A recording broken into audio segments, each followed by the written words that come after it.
First story. My entitled son was overjoyed collecting all the eggs on Easter, so I punished him. I demanded he give his eggs to his cousin, and then grounded him for advising me on helping his cousin with searching. He sulked at home, so I took away his switch, then kicked him out just as a threat. Now my whole family has abandoned me. I 40F have 3 kids, Samuel 14M, Henry 10M, and Clara 8F. My husband James 42M has 2 brothers, Richard and Michael, both married with kids of their own. Every Easter, we do a big family picnic at a park nearby with all of them, including my in-laws. This year was no different. Everyone brought food, the grandparents planned an egg hunt, and the kids were all buzzing with excitement. To set the scene, the kids involved were mine Samuel, Henry, and Clara, Richard's daughters Abigail, 15F, and Natalie, 12F, Michael's kids Timmy, 6M, and Ella, 8F, and Michael's oldest son Caleb, 16M. So, 9 kids in total, ages ranging from 6 to 16. My in-laws had hidden exactly 16 plastic eggs per child all around the park on the playsets, under benches, near the basketball court. They made it clear that this wasn't a competition, and that the goal was for each kid to find 16 eggs. The rules were simple and fair. My Phil explained them clearly, while all the kids sat on picnic blankets, stuffing their faces with deviled eggs and sandwiches. Before I even get into the issue, I need to say this Henry's been testing my patience a lot lately. He's gotten to this age where he thinks he's the smartest one in the room. He's always quick with some comeback, acts smug when he wins anything, and just seems to enjoy being a show-off. I've had to pull him aside multiple times in the past few months. There was one time during a family game night where he kept cheering loudly every time he got a trivia question right, even clapping for himself, and when his cousin Natalie missed something simple, he literally fist-pumped and shouted, "Yes." It was embarrassing. I took him into the hallway and told him to tone it down. I said, "You're not 5. You don't need to scream every time you win something." I remember even saying, "You claim to be a teenager now, start acting like that," because he keeps insisting he's basically 11. Like that makes him grown. Another time we were at a friend's birthday party, and Henry beat all the younger kids at this water balloon toss game. He was dancing around afterwards like he won the Olympics. I told him, "You don't need to celebrate every time you beat kids half your size." He sulked after that, but honestly, I thought it was a fair point. Anyway, fast forward to Easter. As soon as the egg hunt started, Henry darted off with Clara. I could see him weaving through the park like he was on a mission. The older teens mostly hung back, helping the little ones, but Henry was going full throttle. Meanwhile, I noticed Timmy, my youngest nephew, was struggling. He's 6, and he just kept going around the same section of the playground, getting more frustrated. My Bill Richard was gently trying to redirect him, telling him to try near the benches or trees, but Timmy kept wandering in circles. I felt bad. He's a sweet kid, and just wasn't getting the hang of it. My Phil and James were watching too, but they didn't step in. A few minutes later, Henry comes marching back to our picnic table, grinning, with all 16 eggs in his basket. He was the first one done. Clara had about 10 at the time. Samuel and the older cousins were still searching, or helping the smaller ones. Then I looked over and saw Timmy sitting in the sandbox with just 3 eggs. He looked miserable. So I turned to Henry and said, "Give Timmy 13 of your eggs." He looked at me like I had 3 heads. He asked, "Why?" I told him, "Because he only has 3, and you already finished. It's not a race. Everyone's supposed to get 16. You're quick at this, so just go find more for yourself." He flat out refused. He said, "That's not fair. I found them. I can help him find some, but I'm not giving mine away." I wasn't surprised. This is exactly the attitude I've been trying to correct. He was being selfish again, and clearly couldn't understand that sometimes you need to think about someone other than yourself. Timmy's mum, Laura Mysil, was on my side. She said, "That's really kind of you to suggest." Timmy's had a rough week at school too. But my husband and Richard both stepped in and said Henry was being fair. My Phil too. They all thought Henry offering to help was already generous enough. But the way I saw it, it was inefficient and missing the point. Timmy was upset now. The easiest, most helpful thing would have been for Henry to give him the eggs and go find more. Timmy's 6. He's not going to suddenly become better at this. He needs help, and Henry can actually do something about it. Henry kept resisting. I'll admit I lost my patience then. I snapped at him, told him to stop being so proud of himself. "You don't get a trophy for beating a bunch of 6-year-olds. Grow up." He crossed his arms and stared at the ground. Didn't say anything. I told him, "If you don't give those eggs to Timmy, you're losing your Switch and your iPad for a week. Your choice." Henry stared at me like I'd slapped him. He muttered something under his breath, stomped over to Timmy, and dropped 13 eggs into his little basket. Then he walked off again without saying a word. I didn't say thank you. I didn't see why I should. It wasn't a favor, it was the right thing to do. He had an attitude about it, of course, dragging his feet and sulking as he wandered off to find more eggs. I kept my eye on him the whole time. He wasn't really looking, just kicking at leaves and brushing past the trees. That was fine. If he wanted to mope instead of helping, that was his call. Laura was grateful. She sat next to me and said, "Thank you." I know it probably didn't make him happy, but it meant a lot for Timmy. I shrugged. He needs to learn that things aren't always about him. Later, we packed up and started heading back. Henry wouldn't look at me. In the car, he started crying. I asked him what his problem was. He said nothing. When we got home, he went straight to his room. I heard him slam the door. Again, nothing new. He's been doing that kind of dramatic stuff for months now. I went in about an hour later and told him to give me his Switch and iPad. He asked how long the punishment would last. I said, "A week. You don't get to act like that and keep your privileges." He said I embarrassed him. That I humiliated him in front of the whole family. That he was the only one being punished for doing exactly what was asked. I told him the rules weren't the issue, the attitude was. The selfishness. The stubbornness. He pushed back again, said he did offer to help. And everyone else said that was enough. I told him again that his job as an older kid is to make things easier for the younger ones, not harder. I said, "You want to be treated older? Act older. Act responsibly. Stop crying every time you don't get your way." He didn't answer after that. Just gave me the iPad and Switch and turned his back. For the next few days, he barely spoke to me. Only when absolutely necessary. I wasn't concerned. Kids get mad. They get over it. I wasn't about to apologize for trying to teach him decency. What did surprise me was how many people thought I was in the wrong. My husband pulled me aside that night and said I went too far. That Henry didn't deserve to be punished for collecting eggs faster than a 6-year-old. I reminded him that Henry refused to help until he was threatened that it wasn't about speed. It was about attitude. He said it still wasn't right to take his things away over Easter eggs. A couple of his nieces also chimed in later. Abigail 15F said she thought it was kinda messed up that Henry had to give away what he found. Natalie 12F said Henry looked really upset, and she didn't like how the grown-ups handled it. Even my older son Samuel said, "I wouldn't have given them up either." I told him that if he had a little more empathy, maybe he'd see the difference.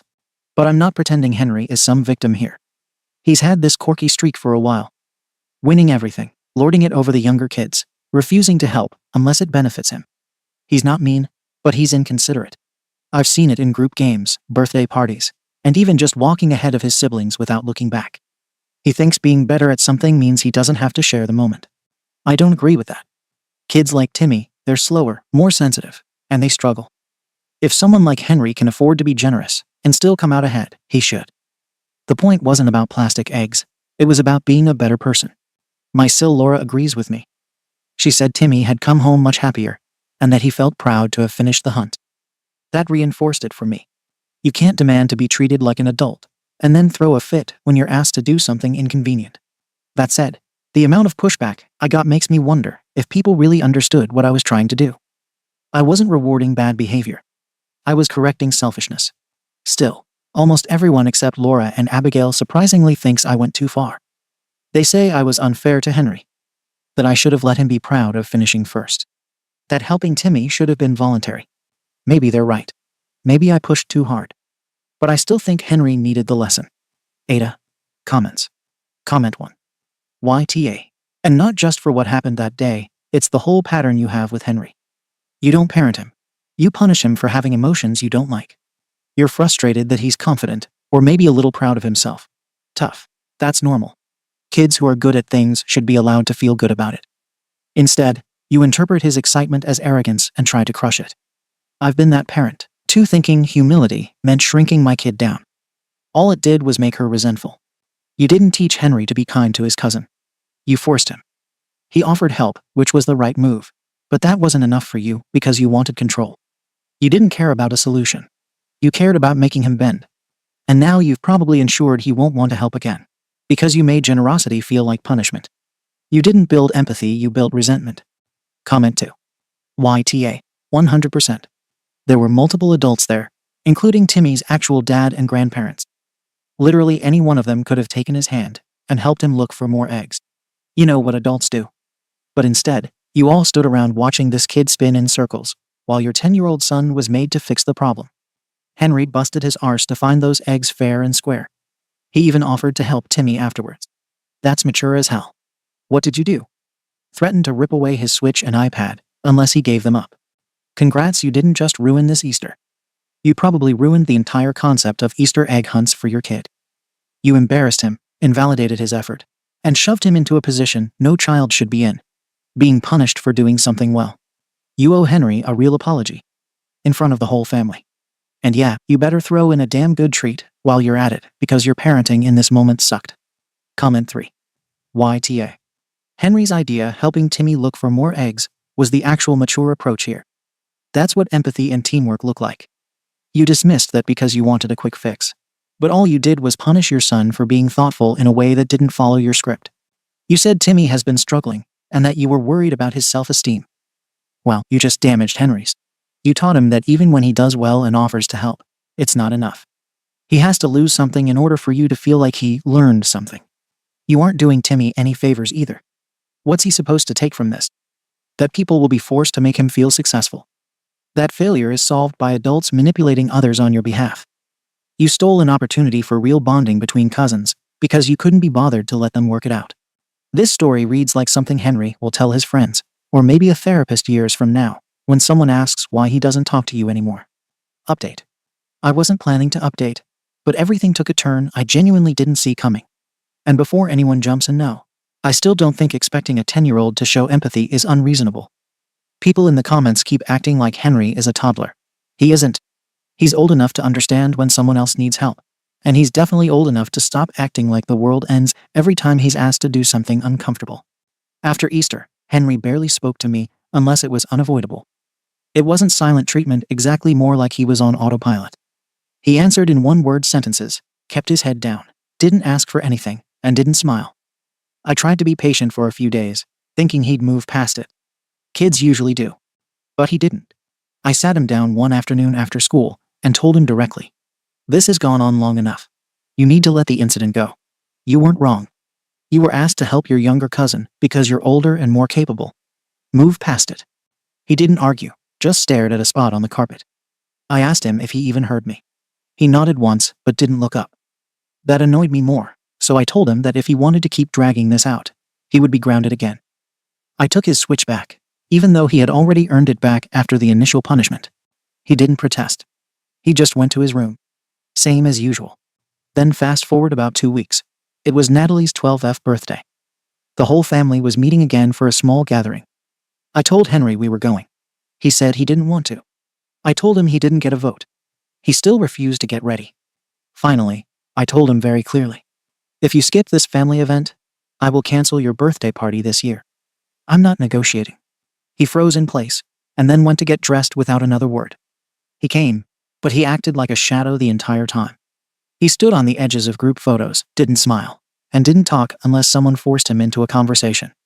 He kept glancing at me like he was blaming me for being there. Honestly, it was embarrassing. Everyone else was upbeat for the birthday, and my kid was in a moody fog because he can't handle being told no. After that party, things didn't improve. Actually, they got worse in subtle ways. One afternoon, we were at the park with some neighbors. One of their toddlers, maybe 3 years old, toddled over to Henry and pointed at a small toy car Henry had brought. He wasn't using it at the moment. It was sitting in the grass next to him.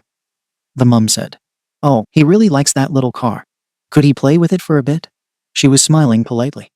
Henry hesitated, not rudely, more like he wasn't sure what to do. Before he could answer, I stepped in because, frankly, I wasn't dealing with another mine meltdown.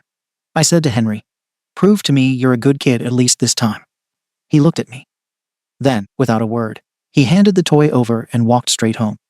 He didn't even wait for me or his siblings. When I got home 10 minutes later, he was already in his room with the door shut. I told James what happened, expecting him to finally see what I've been dealing with: the moodiness, the overreactions, the dramatic withdrawals. Instead, he said, "Maybe ease up. He's been having a rough month." I snapped at him. He's having a rough month because he refuses to let go of one minor situation. Raising 3 kids isn't easy, and I don't have time for these emotional theatrics. James said he understood that, but Henry's not bouncing back like he usually does. He's not playing outside, not talking much, and not laughing at anything. The teachers emailed us saying he stopped turning in classwork and stares at his desk most of the day. They recommended a meeting. And now James has made it his full-time mission to snap him out of it. He's doing extra one-on-one activities with him, trying to joke with him, and taking him out for short drives. None of it is working. Henry sits there, quiet, detached. Meanwhile, I'm the bad guy. Not directly, no one is saying that out loud, but the way they tiptoe around me is obvious. The grandparents are acting overly cautious. Samuel is giving me short answers too, like he's scared to take sides. Clara is the only one acting normal, but she's 8 and doesn't pick up on dynamics like this. I'm also dealing with something none of them seem to recognize. I can't afford to piss off my sister-in-law Laura right now. I owe her money, a decent amount from last year. I've been making small payments, but realistically, I'm not paying it off anytime soon. If things sour between us, it becomes a financial problem too. So yes, her agreeing with me about the Easter situation helped. I'm not pretending otherwise. I can't afford conflict with her, financially or socially. And before anyone judges that, sometimes parenting is about balancing what's best for the family overall, not catering to one child's emotional hiccup. But now I'm stuck in this situation where I feel like I'm the only adult maintaining expectations, while everyone else is bending over backwards because Henry is acting fragile. The school wants a meeting. James thinks I need to rebuild trust. Henry barely speaks unless necessary. Samuel is distant. Laura is overly sweet, which worries me because she only gets like that when she senses tension. I'm frustrated and overloaded and trying to keep all 3 kids on track. And instead of support, I'm tiptoeing around a 10-year-old who refuses to move on. I don't know if this is an overreaction on his part, emotional manipulation, or something else entirely. But I didn't think asking him to share Easter eggs, and then expecting him to let it go afterwards, would spiral into this. I still stand by my point. He isn't a small kid anymore. He's capable of compassion. The reaction he's having now feels disproportionate, and I don't know where to go from here. Comments. Comment 1. YTA. He didn't smile at a birthday party. So what? He handed a toy over without a word. Okay, and he doesn't get excited to join family gatherings anymore. That's not attitude. That's withdrawal. And withdrawal is a symptom. You are actively turning parenting into a power struggle. Everything becomes a moral test where Henry has to prove he's a good person. That's some twisted bullshit to put on a 10-year-old. You treat basic kindness like a test he keeps failing, even when he's complying. And that, "prove to me you're a good kid" line? Jesus Christ. What kind of parent says that out loud? You're not raising a kid. You're training him like a damn show dog and punishing him when he doesn't bark on command. He didn't fail you. You failed him. Period. Comment 2. This post made my stomach turn. You say he's not a small child anymore. That's the problem, he isn't. And you still treat him like he's supposed to act younger and older at the same time, depending on what suits you. He's 10. That's not a teenager. That's a child trying to figure out his place in a world where even his own parent questions if he's a good kid. That phrase, "prove to me you're a good kid at least this time," will stick with him. I promise you, he'll hear that one line every time he doubts himself, every time someone criticizes him, every time he messes up. Because it didn't sound like discipline. It sounded like a verdict. You're not raising him, you're wearing him down. And when kids like that hit teenage years, they either disappear emotionally or snap completely. You won't see it coming until he stops coming to you altogether. Comment 3. What's fascinating here isn't just your parenting, it's how your entire family's dynamics are unraveling, and you don't even seem to register it. Samuel is distant. Clara is mimicking you for now. James is quietly shifting loyalty to Henry. Your in-laws are cautious around you. Even your Sil, the one you're financially indebted to, is walking on eggshells. You're losing influence and doubling down because you sense it, but don't want to face why. And then there's Henry, who you keep describing like he's a problem to be managed instead of a person you're supposed to nurture. He gave in, obeyed, and stayed quiet, and you still interpret that as defiance. You're so caught up in your own narrative of being right that you've completely lost sight of the consequences. You're not the parent keeping the family together, you're the one holding it hostage. Update. I didn't expect things to fall apart this badly.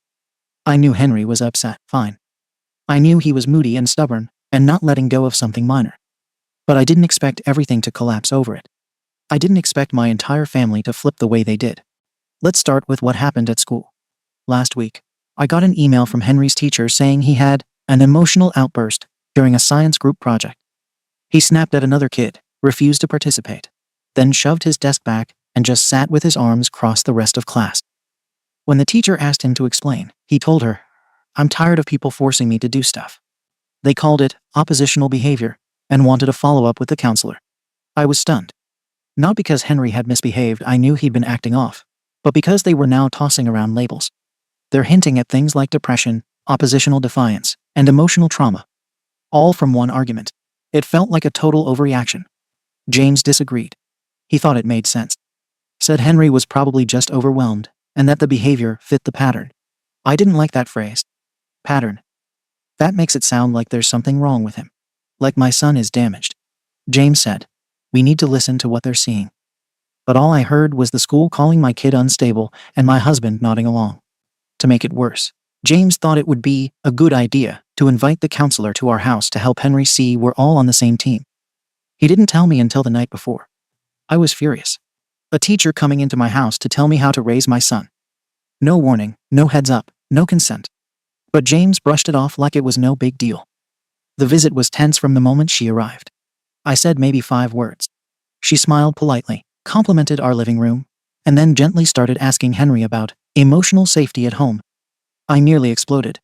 Henry didn't say much, but I could tell he liked her. That only pissed me off more. After she left, I told James never to do something like that again. He said I was being paranoid, and that we all have blind spots. I figured if Henry wanted a peace offering, fine. I bought him a new case for his tablet, and told him I'd let him go to the arcade that weekend if he started turning his homework in on time and dropped the sulking. He looked at me, set the case on the table, and walked out of the room. That was the last straw for me. I've offered grace, and I've tried to meet him halfway. But every time, he walks away like I'm the enemy. Then came the family dinner. Everyone was there: James, the kids, my in-laws, Michael and Laura, and the nieces and nephews. I was already tense because I knew people had been talking. Ever since Easter, there's been this fake niceness around me, like people are waiting for me to explode. Honestly, I don't even know how it started. But suddenly Laura brought up how thankful she was that Timmy had such supportive cousins. I knew what she was doing. She was referencing Henry. Again. Dragging it out, painting him as a bad guy by omission. I made a comment. Something like, "Well, some kids know how to appreciate what they're given." James shot me a look. Laura went quiet. Henry stiffened. Then Samuel of all people spoke up. "This is why no one wants to talk to you anymore." It was like a gun went off. I turned to him and said, "Excuse me." He stood up, red-faced, and said, "You've ruined everything. You treat Henry like garbage, and now Clara's scared, and I want nothing to do with this family." Then he stormed out. I turned to Henry and yelled, "You know what? You want to cry to Grandma and Grandpa about how mean I am? Go live there. Go. Walk there right now and don't come back. I'm done with the victim act." He went completely pale. James shouted, "Enough." But I'd already stood up and pointed at the door. He got up and left. James followed him. Everyone else sat there in stunned silence. Even Clara looked scared. 30 minutes later, my in-laws came to the door with James. He didn't look at me. He said, "We're taking Henry for now." I laughed and said, "You think that'll help?" And Clara started crying and said she wanted to go too. "I don't want to stay with Mommy," she said. "I want to go with Henry." I was stunned. Samuel had locked himself in his room, refusing to speak to me. James packed bags for all 3 kids. Then he came back down, sat on the couch, and said the words I'll never forget. "You need help. Therapy. Medication. Something. You are not well. You are not safe for these kids right now. And if you don't fix it, I will divorce you and fight for custody." I told him he had no idea what I've been carrying: the stress, the loneliness, the bills, the pressure. I told him about the loans I took from Laura. I admitted I hadn't kept up with payments. That I've been spending more than we can afford on clothes, on keeping up appearances, on things that made me feel normal. He went quiet. Then said, "Why would you do that? Why didn't you tell me?" I didn't have an answer. Because what was I going to say? I like living a certain way. I didn't want to feel like we were poor. All I said was, "Because I didn't want you to think less of me." His response, "I don't think less of you. I think you're selfish and reckless. And if you don't pull it together, I'm not going to let you keep hurting our kids." He left with them that night. I'm alone now. I sleep in a bed that feels twice as large. Every room looks too clean. No noise, no arguing, no footsteps, no door slams. I got what I wanted: silence. But I didn't think silence would hurt this much. James hasn't answered my texts. Laura hasn't followed up on the loan, yet probably enjoying the power shift. The kids are all at my in-laws. I don't even know if they'll come back. I keep thinking about Clara crying, about Samuel yelling, about Henry leaving. I know people will say this is the consequence of my own actions. Maybe it is. But I never expected my husband to abandon me the second I became a financial burden. Not after everything I've done for this family. Maybe I was wrong. Maybe I wasn't keeping anything together at all. Comments. Comment 1. You know what? I don't even feel bad for you. You nuked your own family, and now want pity because you're lonely. That's the part that gets me. You don't miss your kids. You miss being in charge of them. You kicked your son out of your house in front of your entire family, and told him to go cry to his grandparents, and now you're shocked your daughter begged to leave too. You spent months making him feel worthless, mocked him when he showed normal emotions, and accused him of emotional theatrics, because he didn't bounce back like a damn cartoon character. And then you want credit for offering him a tablet case? And the second your husband said you needed help, you turned it into he abandoned me. No, he drew a line. He gave you a reality check. He did what you refused to do. Put the kids first. You're not a victim here. You're just facing consequences. You don't get points for finally admitting the debt when it blew up in your face. Get help. For real. And don't do it so they come back. Do it because they deserve better than who you've become. Comment 2. This entire post gave me flashbacks. I grew up with a mum just like you. Everything was always about how she felt. Her embarrassment, her frustration, her loneliness. My emotions, inconveniences. You didn't just ruin your relationship with Henry, you poisoned your whole family dynamic. You created an environment where love was transactional. Prove to me you're a good kid. Earn your gift by being less upset. Smile for the camera or else. And when your kids finally broke under that pressure, you blamed them. You say you're sad your husband abandoned you the second you made him responsible for the money. But that wasn't the trigger. That was the final straw. He watched you emotionally batter his kid, lie about your debt, and turn the family into your personal hierarchy of approval. If you don't see that if you keep centering yourself in this story, you'll stay exactly where you are, alone, confused, and resented by the people who once needed you most. Comment 3. I've got 3 kids, a full-time job, aging parents, and bills up to my ears. So believe me, I get how easy it is to lose your grip and lash out. But here's the difference. When I screw up, and I own it. I apologize. I don't punish my kids' sadness. You had so many chances to stop this spiral. Henry offered help. You called it selfish. He gave away the toy. You shamed him. Clara cried to leave with her brother. And you were shocked. Why? She's been watching. They all have. And now that everyone's gone, you want to talk about being abandoned. Girl, you kicked your own 10-year-old out and dared him to walk to his grandparents. Your family didn't abandon you, they escaped. Get therapy. Update. I didn't think things could get worse, but they did. And before anyone jumps in with consequences, let me say this. I didn't deserve for my entire life to collapse because my 10-year-old couldn't handle being asked to be kind. People have blown this so far out of proportion that I barely recognize my own family anymore. A week after the kids left with James, I drove to my in-laws to talk to them face to face. I didn't call first. I figured I shouldn't have to. I'm their daughter-in-law, mother of their grandchildren.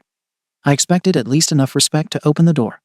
Instead, when I knocked, my mill cracked it open like I was a stranger selling something. She stepped outside and shut the door behind her. Wouldn't even let me in the house. I asked to speak to the kids.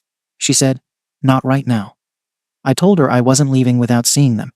Then she said, "Henry doesn't want to see you, and we're respecting that." I thought she was bluffing, so I pushed past her into the entryway, only for my Phil to block me. He said, "You need to leave before you make this worse." I demanded Henry come downstairs. Instead, I heard footsteps, James coming down with Clara holding his hand. Clara saw me and immediately stepped behind him, gripping his arm. That gutted me more than anything. I tried calling her name. She wouldn't look at me. Samuel didn't appear at all. I asked why everyone was acting like I was dangerous. No one answered. James just said, "Go home." I refused. I said they were poisoning my kids against me. That's when James said, "You did that yourself." 3 days later, I was served divorce papers. Not trial separation, not counseling. Actual divorce. James moved fast, almost like he'd been preparing. Full custody request. Child support calculations. Notes about emotional harm and unsafe parenting dynamics. Like I'm some unstable abuser, not the mother who carried and raised those kids.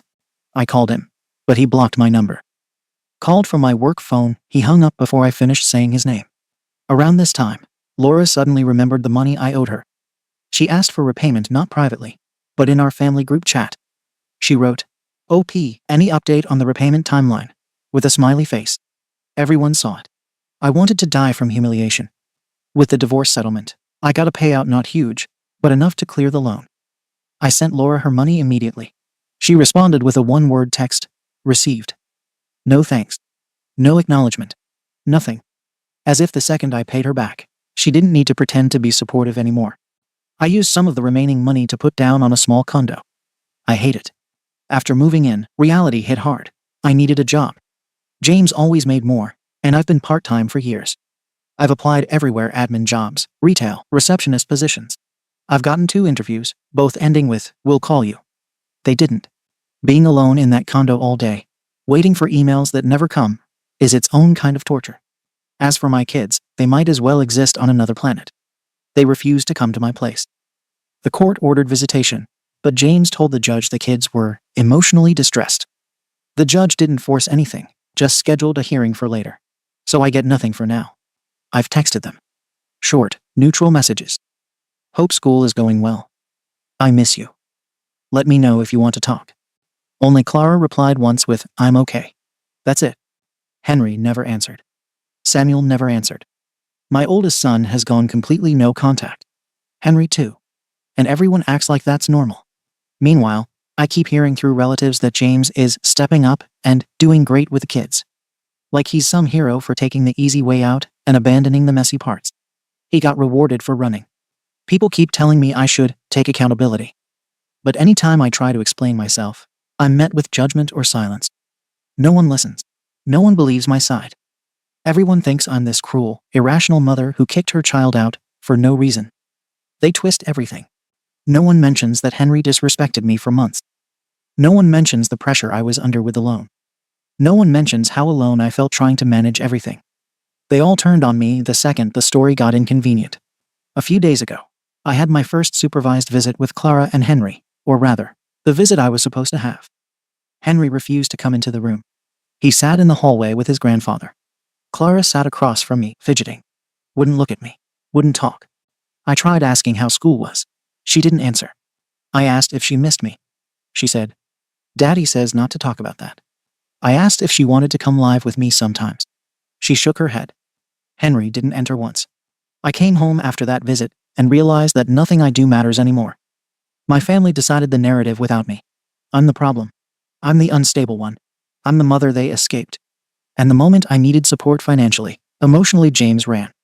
He gets to play the savior while I'm stuck in an empty condo, jobless, miserable, and treated like a cautionary tale. I'm trying. I'm applying for work.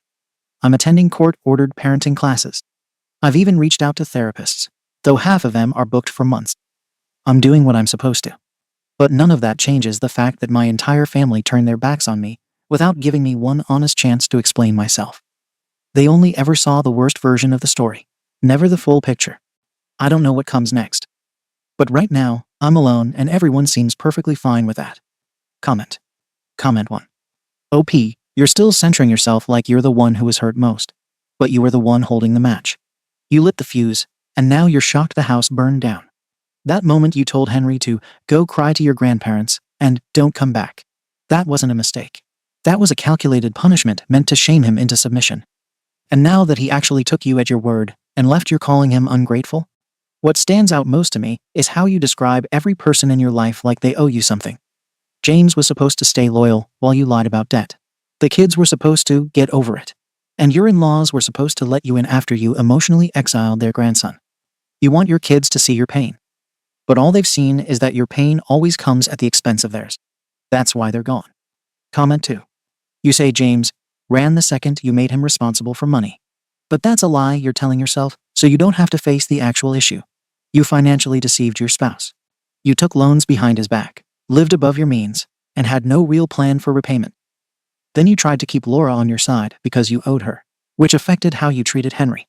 That's manipulative. Full stop. You still haven't said what you spent all that money on, just that you liked a certain lifestyle. That tells me this wasn't about family survival. It was about image, and the second James questioned it, you made yourself the victim. It wasn't the money. It was the secrecy, the control, the emotional games, and the refusal to take responsibility until it exploded. And even now, your update ends with, "No one gave me a chance." You had dozens of chances. You chose pride every time. Comment 3. Henry won't even enter the room. Clara hides behind her dad. Samuel won't text you back at all. These aren't rebellious kids, they're scared of you. Emotionally, psychologically. They don't trust that they'll be safe around you. Kids don't go no contact with a parent unless they've reached a breaking point. Yours hit theirs together. That's rare and says a hell of a lot. You keep saying no one believes you. But I think everyone does believe you, they just don't agree with your version of reality. That's why you're alone. You want sympathy, but you've shown zero actual remorse. No ownership. No apology. Until you start with, "I hurt my kids and I need to change," nothing's going to shift. And honestly, that's on you. Second story. My family left me on the streets, claiming I'm a shame to them, and now came back after 5 years demanding my son for their family business, claiming I owe my son to the family for disappointing them years ago. In 2020, I did something horrible to my family by stealing from them to fund my addiction. I stole some electronics, including old cell phones, a game console, and a Blu-ray player, to buy Roin. I cannot and will not justify these actions and fully accept them as my own and their consequences. I was caught, and my family became aware of my addiction. It was hard to see my parents realize what was happening, but the hardest was seeing how heartbroken my 17-year-old little sister was. They dropped me off at a rehab center, where I spent 3 months getting detoxed and sober. I did not hear from them while I was in there. I tried calling to let them know how I was, but I never received an answer. The day I got out, I went back home. My family there informed me that they would no longer be considering me a member of the family, and that I was to leave the home and not contact any of them for any reason. I attempted to stay with other family, but when I contacted my grandparents, I was told that my parents had called them and several others to tell them that if they kept in contact with me in any capacity, they would cut off contact with them as well. I was able to see how my sister was doing via my mother's Facebook posts, but after liking one, I was messaged and told that I am allowed to look at the posts, but all other family members will be blocking me, and I am not to interact with my mother's posts. I was completely destroyed and left on the streets. I stayed in a homeless shelter and got a menial job, enough to get a rundown apartment, and slowly put my life together. I went through therapy to process the extreme grief I felt. I focused on work and did enough school online to finish my degree from when I dropped out at 21. I was able to secure myself a very good position several states away and moved there as soon as I could. 3 years ago, I met the woman who is now my wife. Her father went through a similar struggle with addiction, and her family welcomed me with open arms. Last year we got married, and 3 months ago we welcomed our son into the world. Of course, being a proud new dad, I posted my boy all over social media to show him off to the world. Since then, I've been inundated with calls and messages telling me that my parents want to meet my son. I have no plans to allow that. My family abandoned me at my lowest and actively worked to cut me off from any familial support I could have had. I am not owed forgiveness for my actions, but I can't pretend that what they did was anything less than complete disownment of me at my most vulnerable. I told them, not very politely, that I do not consider them my real family, and that they are to come nowhere near me, my wife, our son, or anyone related to us. I've been getting messages daily about how I never earned their love back, and am cheating them out of having a son again. And thus I owe this to them, from my parents and others. I am not giving in at all, nor do I ever plan to. Ada. Edit. There's been a lot of replies along a broad spectrum of opinions and takes. I may not have replied to them all, but I did read them all. For now, I am stepping back. My wife and I have decided that we are going to be speaking with my parents via a video call and discussing the past 5 years, and where everyone stands as of today to gauge where we all are and decide how to move forward. I'll be taking everything I've read here into consideration in how I decide to approach this situation. I've seen a lot of people wanting updates. I will post an update on this when the dust has settled, and I can say with some certainty what's going to be happening. Thank you all for your words of kindness and otherwise. Every one of them is appreciated. Comments. Comment 1. How were you supposed to earn their love back when they made every possible effort to shut you out? Comment 2. Moreover, I think everyone can understand that OP had to earn their trust back. But the love for OP should have been there unconditionally and all the time. Comment 3. Make all of your social media private. Share with your in-laws how you feel and make sure they have your back.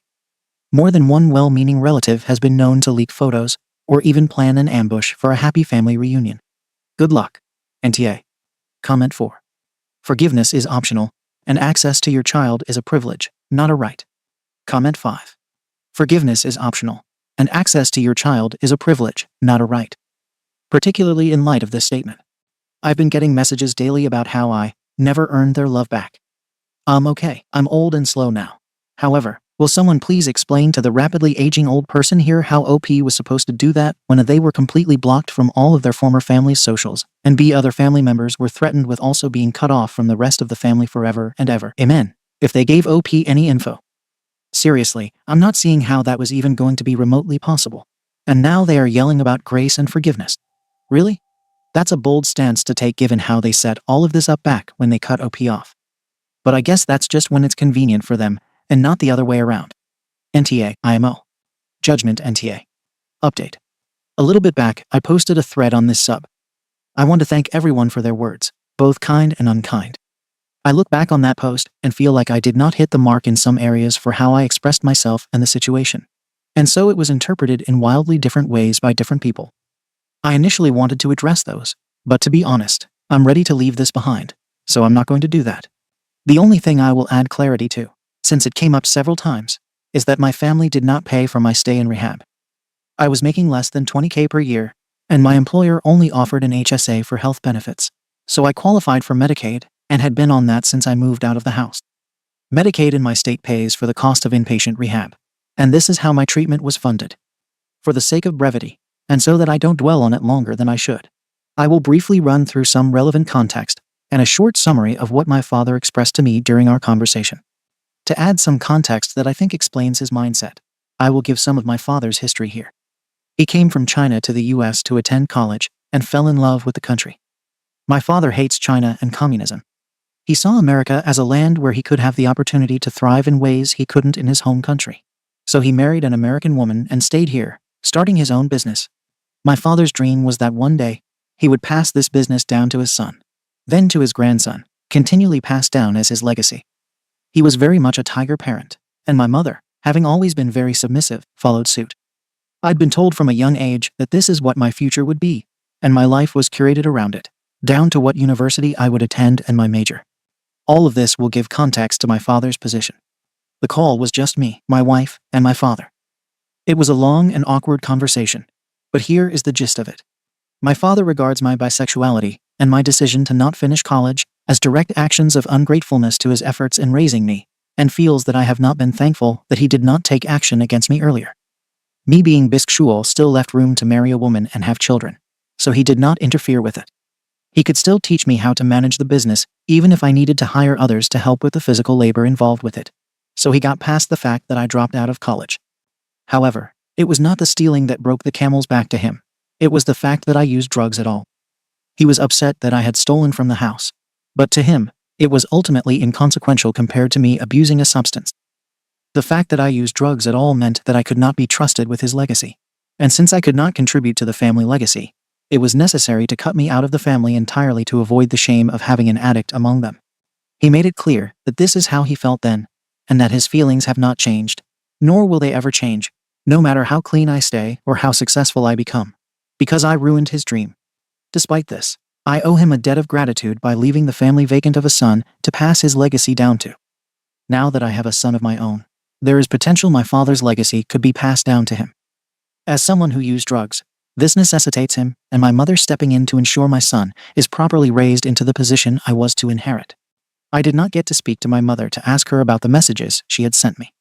The call ended pretty abruptly when my wife realized that it wasn't a conversation that would go anywhere.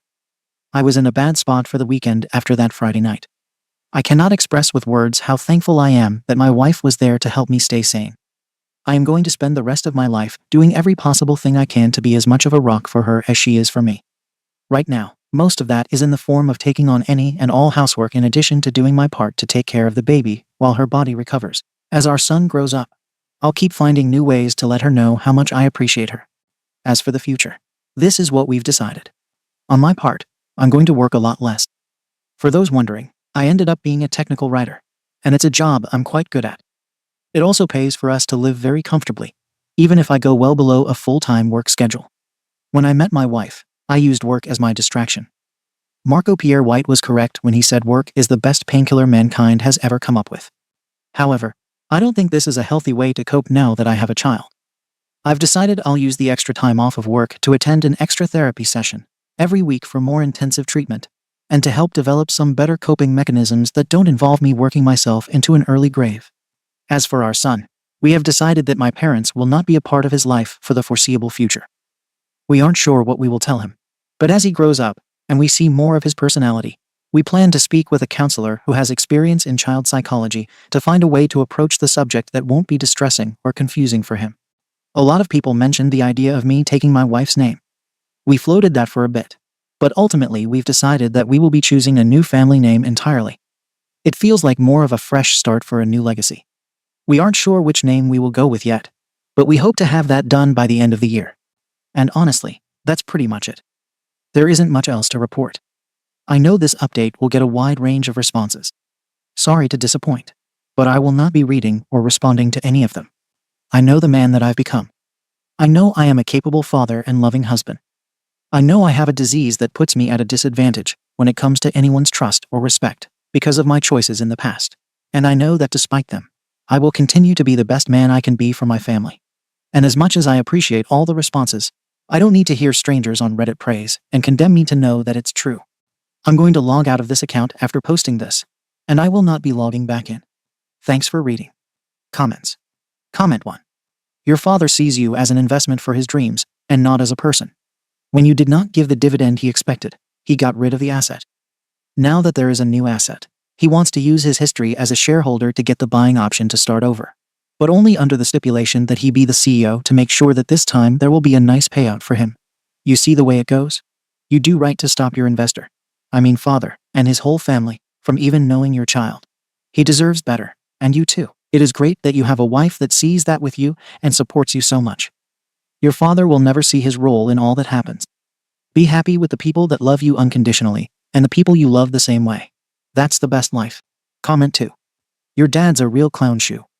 In what universe did he think practically demanding your kid to raise just to make up for your drug use, upsetting his plans would work in his favor? Blocking your family is a good idea, but you might want to prepare in case your parents won't take no contact for an answer, and try some grandparents' rights plan or something equally nonsensical to get access. Comment 3. Let me put it this way. Your father raised a son who took drugs, stole from family, had to go to rehab, and only became successful once the said son was completely apart from that father. So he has some audacity to imply he has to make sure your son gets raised properly when he is objectively the failure as a parent. Thank you for watching the video. If you are interested in listening to these kinds of stories, we've got more in store for you. Simply subscribe to our channel, hit the like button, and share it with your friends.